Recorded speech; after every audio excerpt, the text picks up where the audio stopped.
যারা বাণিজ্যিকভাবে লাউ চাষ করতে চান তাদের জন্য এই ভিডিওটা অত্যন্ত গুরুত্বপূর্ণ। একটুখানি মন দিয়ে শুনবেন, আপনারা কিন্তু উপকার পাবেন। তো লাউ চাষ হচ্ছে, এটা হচ্ছে 12 মাসের ফসল, মানে একবার বর্ষা 12 মাসে কম বেশি এটা হয়ে থাকে। তো এই লাউ চাষ করতে গেলে একটা মেন জিনিস করতে হবে যে এটা আপনি মাচাই করবেন না মাটি না সেভাবে প্লেন মাটির মধ্যে করবেন। তো মাচার মধ্যে করলে কি হয়, ফসলটাকে ভালো থাকে, কোনো রকমের দাগ পোকামাকড় লাগে না, সেই জন্য কিন্তু মাচাই করলে খুব ভালো হয় এবং ফলটা খুব ভালো হয়। তো এই মাচাই করতে গেলে কি হবে, আগে প্রথমত মাচাটাকে খুব একটুখানি শক্তপোক্তভাবে বাঁশ দিয়ে কিন্তু করতে হবে, যাতে কোনো রকম ঝড়ে পড়ে যাতে না যায়, কোনো রকম যাতে মানে অনেক কিছু অত উপরে লাফালো করে ভেঙে যাতে না যায়, সেই জন্য কিন্তু একটু শক্তপোক্ত করে বাঁশ দিয়ে করতে হবে।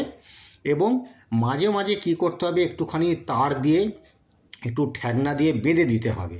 কারণ লাউয়ের ওজন, এক একটা লাউ দেখুন 1.5 কিলো 2 কিলো এরকম ওজন হয়। যখন অনেক পরিমাণে লাউ হবে তখন কিন্তু ভারে মাচাটা ভেঙে যেতে পারে, সেই জন্য বাঁশ দিয়ে কিন্তু শক্তপোক্তভাবে এই মাচাটা কিন্তু করতে হবে।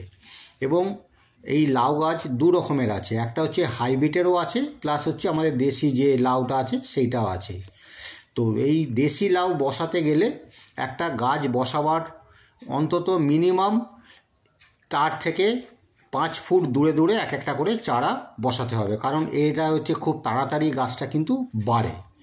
এবং আরেকটা ব্যাপার হচ্ছে, এই গাছটা বসাবার পর এর যে খাবার বলতে প্লেন সারা মাঠের মধ্যে প্লেন যেখানে যেখানে লাগবেন গোবর সার ছড়িয়ে দেবেন। আর একটা কী হবে, অল্প পরিমাণে বাদাম খোল আর সর্ষে খোল মিক্স করে গোড়া থেকে 1 ফুট দূরে মাটিটা খুঁড়ে চাপা দিয়ে দিতে হবে, ব্যাস। আর কিন্তু কোনো রকমের এর সারের প্রয়োজন হয় না, তাতেই কিন্তু প্রচুর পরিমাণে কিন্তু ফলও হবে আর এবং কন্টিনিউ কিন্তু ফল ধরে যাবে। তো এইখানে যে লাউটা দেখানো হচ্ছে, দেখুন এখানে একটা 2 রকম লাউ রয়েছে, এটা হচ্ছে কালো লাউ আর একটা সাদা রঙের যেটা লম্বা মতো সেই লাউ। দেখুন অনেক রকমের কালার থাকে, অনেক সরু লম্বা থাকে, ভ্যারাইটিস কালার থাকে। তো সেটা আপনারা আপনাদের পছন্দ মতো আপনারা লাগাতে পারেন। তো আরেকটা ব্যাপার করতে হবে, দেখুন এখন যেমন পত্রিকা দেখে জালি এখন ধরে গেছে, গাছ কিন্তু ভরে গেছে। তো এই সময়তে কিছু পরিচর্যাও কিন্তু দরকার আছে। পরিচর্যা বলতে অনেক সময় কিছু পুরনো পাতা থাকে, সেই পাতাগুলোকে কিন্তু কেটে ফেলতে হবে। পাতাগুলো না কেটে ফেলে কিন্তু ওয়েট বেশি হয়ে যাবে, পোকা নষ্ট হয়ে যেতে পারে, সেই জন্য সেই পাতাগুলো কেটে ফেলতে হবে। এবং যখন দেখা যাবে দেখুন এখন প্রচুর কিন্তু লাউ হয়ে গেছে বড় বড়, এগুলোকে সময় মতো কিন্তু এগুলোকে কেটে এবং বাজারজাত করতে হবে, নাহলে কিন্তু বেশি পাকা হয়ে গেলে তো আর বিক্রি হবে না।